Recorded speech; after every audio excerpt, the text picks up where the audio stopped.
अस्सलाम वालेकुम dear students, how are you. उम्मीद है कि आप सब खैरियत से होंगे। So dear students, last lecture में हमने पढ़ा था लेवल्स ऑफ ऑर्गेनाइजेशन को स्टार्ट किया था, और लेवल्स ऑफ ऑर्गेनाइजेशन के अंदर हमने दो लेवल को डिस्कस किया था, एक एटॉमिक लेवल और दूसरा मॉलिक्यूलर लेवल। आज हम स्टार्ट कर रहे हैं सेलुलर लेवल, जहाँ से लाइफ एग्जिस्ट करती है। सो डियर स्टूडेंट्स, हमने पढ़े थे मॉलिक्यूल्स। अब देखिए मॉलिक्यूलर लेवल में बायो मॉलिक्यूल्स जो होते हैं। अब बायो मॉलिक्यूल्स क्या हैं? जो लाइफ के अंदर यूज़फुल मॉलिक्यूल्स होते हैं उन्हें हम बायो मॉलिक्यूल्स कहते हैं, या मॉलिक्यूल्स ऑफ लाइफ इस कॉल्ड बायो मॉलिक्यूल्स।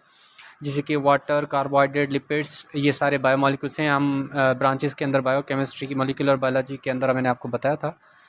सो सेलुलर लेवल को स्टार्ट करते हैं। इसमें कुछ मेजर इंपॉर्टेंट डेफिनेशंस और पॉइंट्स हैं। मैंने हेडिंग्स नहीं लगाई, लेकिन आपको बताते जाऊंगा, आप लगा लेना। अब सबसे पहली पॉइंट देखिए क्या कह रहा है। Biomolecules combine to form subcellular structures called cell organelles. अब देखिए बायो मॉलिक्यूल्स जब जुड़ते हैं तो एक सब सेलुलर स्ट्रक्चर बनाते हैं, जिसको हम कहते हैं सेल ऑर्गेनेल्स। अब सेल ऑर्गेनल्स की डेफिनेशन क्या है? What are cell organelles? Cell organelles, these are the subcellular structures. क्या है? These are the subcellular structures. अब सेल ऑर्गेनल्स के एग्जांपल्स क्या हैं? जैसे कि mitochondria, nucleus, ribosomes, Golgi bodies. ये मैंने आपको पूरा सेल बना के उसके अंदर साइटोलॉजी या सेल बायोलॉजी के अंदर समझाया था। तो सेल के अंदर के जो स्ट्रक्चर होते हैं उसे हम कहते हैं सेल ऑर्गेनेल्स। ओके, और वो क्या कहलाते हैं? सब सेलुलर स्ट्रक्चर्स कहलाते हैं। और सब सेलुलर स्ट्रक्चर कौन बनाते हैं? ये जब बायोमॉलिक्यूल्स जुड़ते हैं तो सब सेलुलर स्ट्रक्चर्स बनते हैं। दूसरी क्या है पॉइंट, इंपॉर्टेंट पॉइंट क्या है? Each organelle perform different function. हर ऑर्गेनली का डिफरेंट फंक्शन होता है। जैसे कि माइटोकॉन्ड्रिया का डिफरेंट फंक्शन है एनर्जी बनाना, न्यूक्लियस का कंट्रोल करना, राइबोसोम्स का प्रोटीन बनाना। तो हर ऑर्गेनली का डिफरेंट फंक्शन होता है। अब क्या होता है जब ऑर्गेनल्स कंबाइन हो जाते हैं तो वो क्या फॉर्म करते हैं? एक लिविंग मैटर फॉर्म करते हैं, जिसे हम कहते हैं प्रोटोप्लाज्म। अब प्रोटोप्लाज्म क्या है? The living matter of the cell. What is protoplasm? Living part of the cell is called protoplasm. अब डेफिनेशन इस तरह से लिखते हुए आ सकते हो। सो प्रोटोप्लाज्म सेल का लिविंग मैटर होता है। अब सिमिलर सेल्स, अब देखिए यहाँ पर बन गया एक सेल, क्योंकि यहाँ पर क्या बना है? प्रोटोप्लाज्म बना है। अब प्रोटोप्लाज्म सेल का लिविंग मैटर होता है। अब सेल क्या है? सेल के बारे में मैं आपको बता चुका हूँ। सेल, अब चाहे तो लिख सकना, यहाँ पर एक पॉइंट ऐड कर दें। सेल क्या है? Cell is the basic structural and functional unit of life. और सेल के अंदर जो लिविंग मैटर है उसे हम क्या कहते हैं? प्रोटोप्लाज्म। और प्रोटोप्लाज्म कौन बनाते हैं? जब ये ऑर्गेनल्स जुड़ जाते हैं, सारे ऑर्गेनल्स जुड़ते हैं, तो वो इस फैक्ट्री की तरह काम करते हैं, उसे हम कहते हैं सेल। ओके, सो सेल के बाद हमारे पास क्या है? जब similar sales combine together and form a thread like structure called tissues. Similar sales जब जुड़ते हैं तो एक थ्रेड लाइक स्ट्रक्चर बनाते हैं, जिसे हम कहते हैं टिश्यूज। अब देखिए टिश्यूज डिफरेंट होते हैं, जैसे कि epithelial tissues. Each tissue perform different function. हर टिश्यू का डिफरेंट फंक्शन होता है। जैसे कि जाइलम का देखें, प्लांट के अंदर मौजूद है। जाइलम टिश्यूज़ का काम होता है वाटर कंडक्टिंग टिश्यूज़ कहते हैं। फ्लोएम को फूड कंडक्टिंग टिश्यूज़ कहते हैं। और एपिथेलियल टिश्यूज़ ये एनिमल्स में मौजूद हैं। ये चारों एपिथेलियल टिश्यूज़ जो कि प्रोटेक्शन या कवरिंग प्रोवाइड करते हैं। कनेक्टिव टिश्यूज़ ये कनेक्शन या जॉइंट बाइंडिंग का काम करते हैं। नर्वस टिश्यूज़ ये इम्पल्सिस या समहाउ नेटवर्क्स या सिग्नल्स को लेकर आने वाला काम करते हैं। ब्रेन से ताल्लुक़ रखते हैं, कोऑर्डिनेशन के अंदर काम करते हैं। उसके बाद मस्कुलर टिश्यूज़ कॉन्ट्रैक्शन और रिलैक्सेशन करवा कर हमारी बॉडी की मूवमेंट के अंदर यूज़ होते हैं। ओके, सो हर टिश्यूज़ का डिफरेंट फॉर्म काम होता है। तो टिश्यूज़ क्या हैं? Similar type of cells called tissues, या group of similar cells called tissues. Okay, तो ये बेहतर डेफिनेशन है, group of similar cells called tissues. अच्छा, डिफरेंट टिश्यूज़ कंबाइन टुगेदर। अच्छा, अब जब टिश्यूज़ जुड़ते हैं तो क्या बनाते हैं? ऑर्गन बनाते हैं। और हर ऑर्गन का भी डिफरेंट फॉर्म होता है। ऐसा नहीं कि किडनी, लिवर, हार्ट सबका एक ही काम है, ऐसा तो नहीं है ना। हर ऑर्गन का डिफरेंट काम है। जैसे कि लंग्स का काम रेस्पिरेशन है, हार्ट का काम पंपिंग करना है ब्लड की, और किडनी का काम है फिल्ट्रेशन। ओके।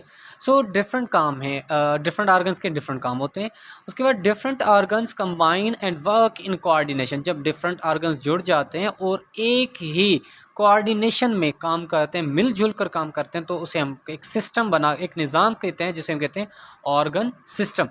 अब ऑर्गन सिस्टम जैसे आपने सुना होगा, respiratory system, nervous system, okay, glandular system, reproductive system, सब डिफरेंट सिस्टम्स होते हैं। अब ये हमारे पास क्या है, उसके बाद हमारे पास क्या है, different organ system combines together and work in coordinated manner called organism. अब डिफरेंट ऑर्गन्स जब जुड़ते हैं और एक ही साथ जब वो सारे ऑर्गन सिस्टम काम करते हैं, तो वो एक जानदार कहलाता है, एक जानदार कहलाता है। ओके। सो जानदार जब बन जाता है, जानदार अकेला तो नहीं रहता। अब जानदार, देखिए जानदार अकेला नहीं रहता, लेकिन जानदार हम कहते हैं ना, उससे नस्लें बनती हैं। तो नस्ल को हम क्या कहते हैं, स्पेशीज़। स्पेशीज़ क्या हैं, organisms which can interbreed and produces of springs of their on kind is called species. अब स्पेशी नस्ल को कहते हैं जब जानदार एक दूसरे जानदार के साथ इंटरब्रीड हों। जैसे कि सपोज़ करें एक जानदार है, सपोज़ करें ये एक जानदार है, ये मेल और ये भी एक फीमेल, जब ये इंटरब्रीड करेंगे, क्रॉस करेंगे, तो इनसे एक नया जानदार इनके पैदा होगा, तो वो उनके जैसा ही होगा। तो इस तरह से ये नस्लें बढ़ती जाती हैं और इनको ही हम कहते हैं नस्ल। अब देखिए एक ही जानदार पे तो दुनिया कायम नहीं है ना, डिफरेंट स्पेशीज़ होती हैं। सो स्पेशीज़ नस्लों को कहते हैं। देखें आपके पास केट भी एक स्पेशी है, डॉग भी एक स्पेशी है, डोंकी भी एक स्पेशी है, ह्यूमन भी एक स्पेशी है।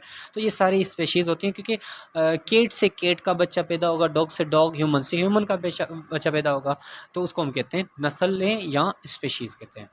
अच्छा, अब स्पेशीज़ के बाद एक और टर्म इस्तेमाल होती है लेवल्स ऑफ ऑर्गेनाइजेशन में, वो है पॉपुलेशन। आपने सुना होगा आबादी। Group of organisms of the same species, okay, group of organisms of the same species living in a particular area at the same time known as population. जब same species एक ही जगह पर रहें तो आप कहोगे पॉपुलेशन, लेकिन जब मैंने यहाँ पर दो डेफिनेशन को मिला के लिख दिया, जब डिफरेंट स्पेशीज़ एक ही जगह पर पाई जाएं, एक ही वक्त पर पाई जाएं, तो हम उसे क्या कहेंगे, कम्युनिटी। ओके, कम्युनिटी जमायत को कहते हैं। अब पॉपुलेशन क्या है, group of organisms of the same species living in a particular area at the same time. Okay, जब कम्युनिटी कहूँगा तो क्या कहूँगा, group of organisms of the different species living in a particular area at the same time is known as community. Okay. So एक सब suppose करें, इसका example मैं आपको कैसे, एक एग्जांपल है मेरे पास, चलें आपको एग्जांपल मैं देता हूँ। चलें यहाँ पर आ जाते हैं, ये ओके। सपोज़ करें एक सर्कल है, यहाँ पर ये ए स्पेशी है, ये सारी सिर्फ ए स्पेशीज़ पाई गई हैं। जब एक ही एरिया में एक ही वक्त पर, जैसे कि ये कराची या पाकिस्तान है, ये सारे एक ही स्पेशीज़, सपोज़ करें ये ह्यूमन्स हैं, सारे के सारे ह्यूमन्स हैं। सो एक ही स्पेशी एक ही जगह पर पाई जाए तो हम कहेंगे पॉपुलेशन। तो यहाँ पर पॉपुलेशन है, लेकिन ए के साथ यहाँ पर बी कैट भी है, सी डॉग भी है, डी ई सारी डिफरेंट स्पेशीज़, डिफरेंट स्पेशीज़ यहाँ पर पाई जाएं, तो हम उसे कहेंगे कम्युनिटी। क्या कहेंगे, कम्युनिटी। सो कम्युनिटी में क्या होता है जितने भी हमारे पास जानदार स्पेशीज़ एक ही जगह पर पाई जाएंगे तो उसे हम कहेंगे कम्युनिटी। ओके। सो अब बात करते हैं सातवें लेवल की, इकोसिस्टम। इकोसिस्टम क्या है, interaction of different communities with their non living environment form an ecosystem. Interaction of different communities या interaction of organisms to their non living environment भी कह सकते हो। जानदार का बेजान माहौल के साथ जो इंटरेक्शन होता है उसे हम कहते हैं इकोसिस्टम। अच्छा, हम जानदार जो हैं, क्या हम नॉन लिविंग चीज़ों के ऊपर डिपेंड नहीं करते? बिल्कुल करते हैं। आप नॉन लिविंग इन्वायरमेंट से, एयर से आप क्या हासिल करते हो? आप carbon dioxide, sorry, plants carbon dioxide हासिल करते हैं, हम ऑक्सीजन हासिल करते हैं, एनिमल्स। ओके। इसके अलावा न्यूट्रंट्स हासिल करते हैं इन्वायरमेंट से, नॉन लिविंग इन्वायरमेंट से, फूड है, ऑक्सीजन है, या एवरीथिंग, जो भी चीज़ हम नॉन लिविंग इन्वायरमेंट से इंटरेक्ट करते रहते हैं, सो उसे हम कहेंगे इकोसिस्टम। अब उसके बाद हमारे पास टर्म आता है बायोम। बायोम क्या है, region of the earth where climate decides what kind of organism would survive there। देखिए, जब माहौल के अंदर जो उसका क्लाइमेट है, जो उसकी आब हवा है, वो खुद बताए या खुद डिस्क्राइब करे कि वहाँ पर कौन से जानदार पाए जाते हैं, तो उसके बायोम कहते हैं। जैसे कुछ जानदार, जैसे कि फ़िशेज़ का वाटर जो है वो बायोम कहलाता है, कुछ का लैंड होता है, कुछ का डिज़र्ट्स होता है, कुछ के फॉरेस्ट के अंदर आप जाओ तो फॉरेस्ट के डिफरेंट एनिमल्स आपको मिलेंगे। टुंड्रा रीजन में जाएँ तो वहाँ पर आपको डिफरेंट मिलेंगे। और कैसे क्या,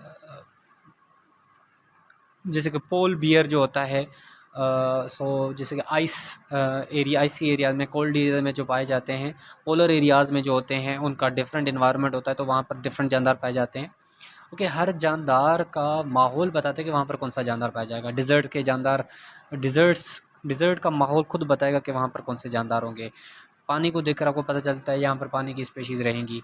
ओके, तो हर जानदार का अपना बायोम होता है। बायोम खुद उस जानदार को आइडेंटिफाई करता है, डिस्क्राइब करता है कि यहाँ पर कौन सा जानदार पाया जाएगा। ओके, उसके बाद आता है biosphere, the part of earth where life exist. ज़मीन का वो हिस्सा जहाँ पर ज़िंदगी मौजूद है, मुमकिन है, उसे हम बायोम कहते हैं। और उसकी लेंथ कितनी होती है? अच्छा, बायोम जो है ना, सपोज़ कहें ये एक बायोम है। बायोम की 3 लेयर्स होती हैं। एक हाइड्रोस्फीयर जहाँ पर पानी मिलेगा, उसके बाद लिथोस्फीयर वहाँ पर लैंड मिलेगा, उसके बाद ऊपर वाला एटमॉस्फेयर जहाँ पर आपको एयर मिलेगा। जहाँ पर वाटर मिलता है उसको हम हाइड्रोस्फीयर कहते हैं, जहाँ पर लैंड मिलता है उसको हम लिथोस्फीयर कहते हैं। जैसे कि ये लिथोस्फीयर लैंड मिलेगा, सॉइल मिलेगा, हाइड्रोस्फीयर वाटर मिलेगा, एटमॉस्फेयर यहाँ पर जहाँ पर एयर मिलेगा। और इसकी टोटल जो लेंथ होती है, हाइट होती है, वो कितनी होती है? 20 किलोमीटर होती है। ये चीज़ याद रखनी है। ओके बेटा, सो आज हमने अपना लेक्चर मुकम्मल किया, लेवल्स ऑफ ऑर्गेनाइजेशन। ओके, अल्लाह हाफिज़, टेक केयर।